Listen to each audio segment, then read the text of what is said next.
My name is Elara Vance.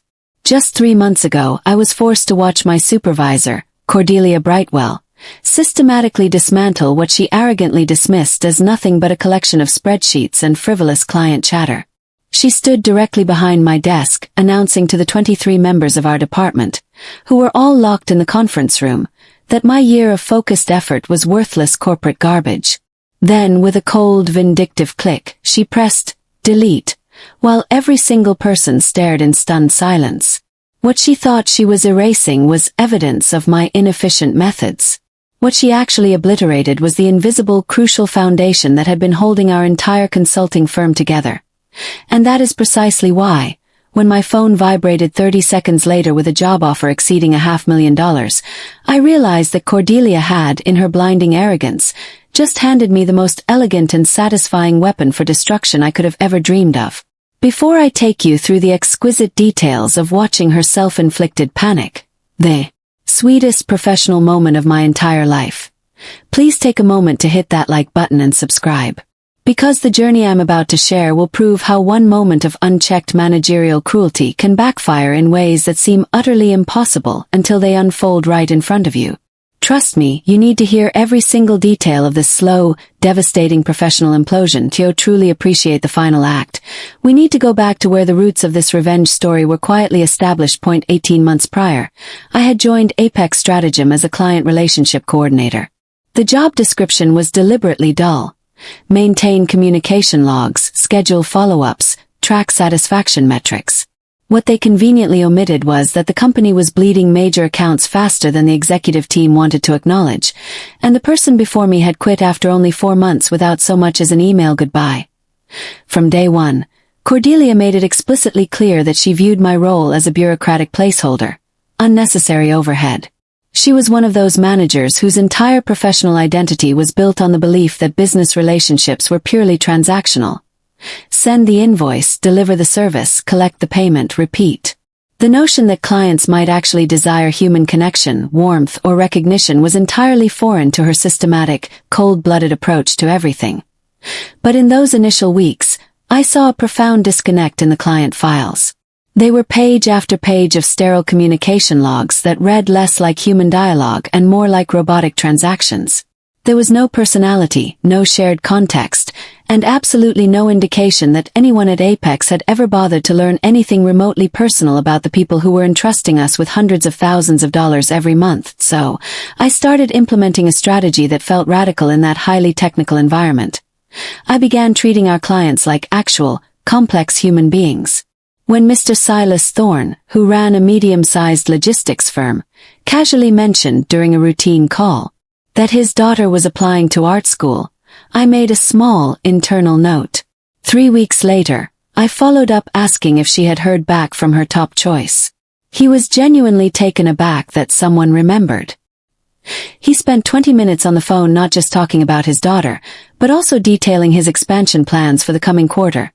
Details that led directly to a consultation session that brought in $$15,000 of completely unexpected revenue, or when Ms. Helena Reyes, celebrating her renewable energy company's 10th anniversary, got a personalized message from me acknowledging the milestone and asking about her long-term growth aspirations. She immediately scheduled an additional planning session. These weren't elaborate gifts or grand, costly gestures. I simply practiced active listening when people shared small pieces of their lives, remembered those details, and then followed up in ways that clearly demonstrated I cared about their success beyond their payment schedule. Cordelia never grasped the subtle genius of this approach. She would glide past my workstation, see me typing what looked like casual conversation notes, and I could practically feel the radiating disapproval. In our monthly reviews, she would flip through my activity reports with a visible sneer of frustration. "Elara, why are you spending 45 minutes on calls that should be completed in 15? She'd demand, tapping her expensive pen against her clipboard. "The efficiency metrics clearly show you are processing fewer interactions per hour than the established optimal rate. You need to focus on volume." I attempted to explain that the longer conversations were forging stronger, loyalty-driven relationships, that clients were specifically requesting me for new projects, that our retention rate had surged by 41% since I implemented this personalized system. But Cordelia only cared about rigid numbers that fit her systematic spreadsheet formulas. What she failed to realize was that while she was measuring the speed of interactions, I was building something infinitely more valuable. I was becoming the indispensable human bridge between Apex Stratagem and the people who kept the lights on. Dr. Marcus Bell, who owned a popular chain of wellness clinics, started calling me directly for any need, bypassing the main reception entirely. He told me he appreciated speaking to someone who remembered his passion for ancient history and that his spouse was teaching a course on Roman law. Ms. Serafina Voss, whose high-end catering business represented our second-largest monthly revenue stream, began actively recommending Apex's services, explicitly citing our conversations about her travels and her sustainable sourcing practices as the reason for her trust. Month after month, I watched our client satisfaction scores soar, while Cordelia remained obsessively focused on efficiency metrics that completely missed the core point. She was diligently measuring how quickly we could process a request, while I was fundamentally determining if those requests continued to happen at all. The unavoidable breaking point arrived during our annual strategic planning summit. The CEO, Mr. Alastair Finch, was reviewing departmental performance when he highlighted that client retention had reached an unprecedented high. He specifically praised the enhanced personal relationship management approach and suggested scaling the strategy across the entire organization. I watched Cordelia's face drain of color. The credit for improved performance had landed squarely on the methods she considered worthless and inefficient. After the meeting adjourned, she ambushed me near the utility closet. "I don't know what kind of unprofessional performance art you're staging," she hissed, her voice tight with thinly veiled fury. "But this firm succeeds based on professional rigor, not idle chat with clients. I want you to conduct a comprehensive audit of all your client interactions over the past year." She demanded exhaustive documentation of every communication, every follow-up, and every single relationship-building effort I had made. It was a thinly disguised punishment. Hundreds of hours of soul-crushing bureaucratic busywork intended to pull me away from the actual relationship building that was driving our success. Yet, I approached the audit with the same meticulous attention to detail I brought to my client work. I created intricate, cross-referenced records, proving not just what was communicated, but how those communications had tangibly translated into positive business outcomes. I documented Serafina's referrals, Silas's expanded purchases after our conversations about his growth, and the early contract renewal Marcus had signed purely based on trust.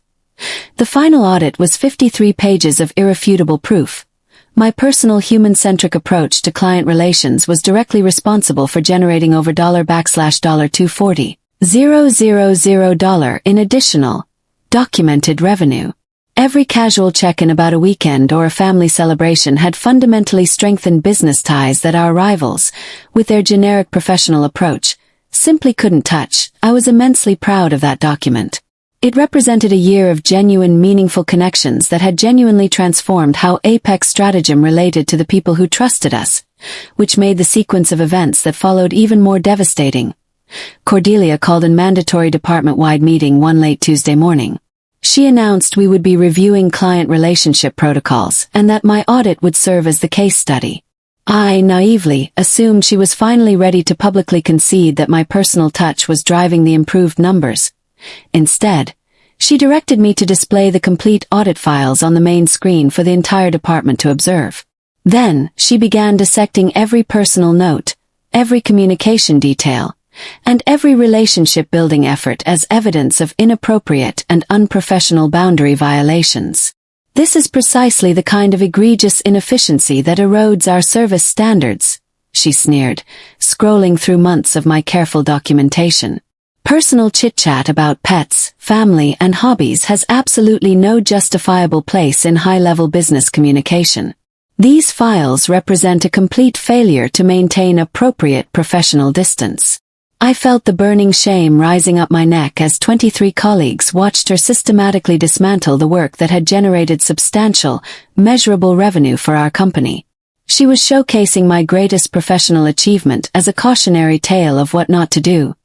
But then, she committed the unforgivable sin.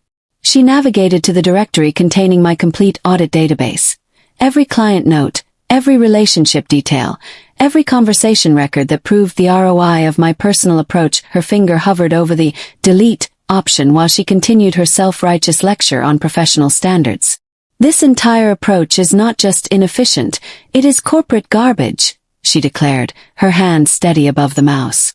Beginning today, we will strictly adhere to efficient, standardized, professional communication protocols.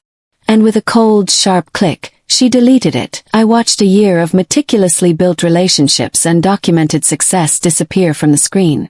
53 pages of proof, gone in one singular vindictive moment.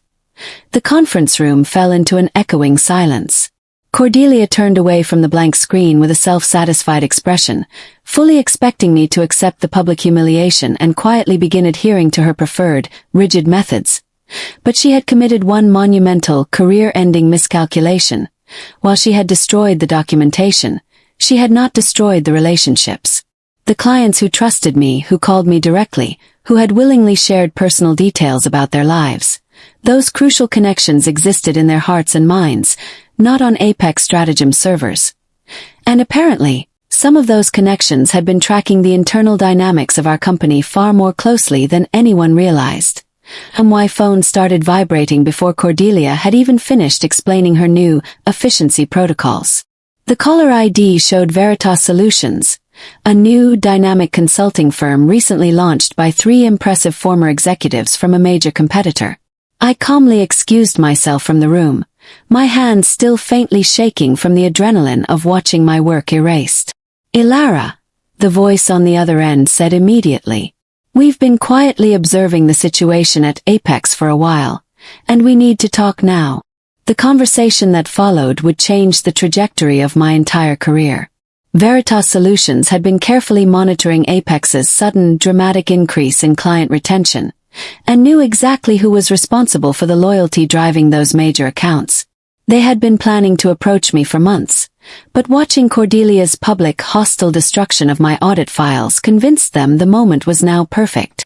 We are prepared to offer you $$550,000 annually to join our team, they stated. This includes significant equity participation and complete, unconditional autonomy over all client relationship strategies. We fundamentally believe that personal attention is not just the future of business consulting. It is the present, and we want you to build that future with us. $500,000, more than double my current compensation, to work for people who valued exactly what Cordelia had declared worthless inefficiency. But the most exquisite part of their offer wasn't the money. We recognize that you cannot bring any proprietary data from Apex, they continued smoothly. However, client relationships are forged on trust and personal connection, not database files. If you choose to join us, and if clients subsequently choose to follow someone they trust, rather than staying with a firm that treats them like transaction numbers, that is simply the natural, unavoidable consequence of different business philosophies. I understood the suggestion perfectly. They weren't asking me to violate any legal agreements.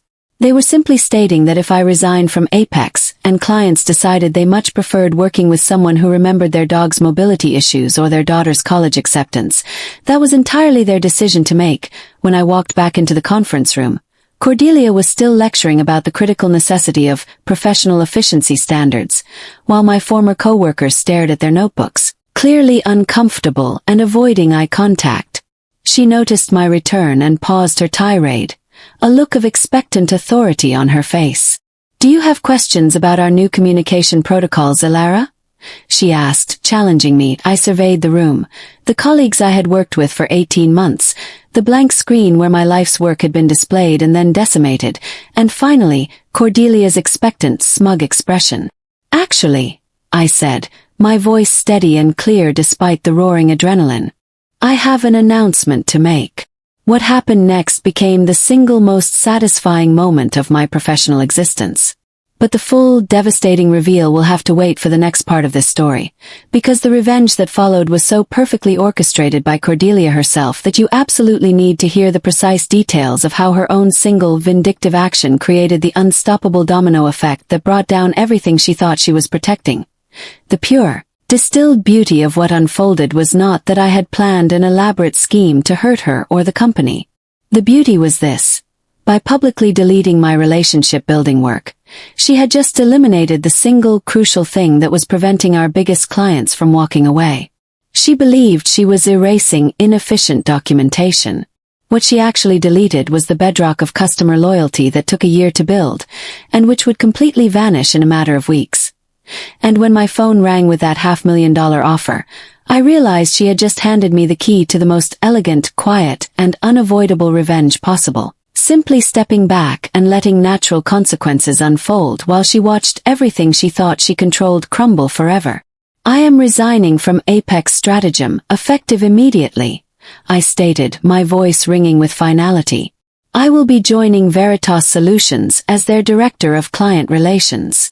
The conference room descended into an unbelievable silence.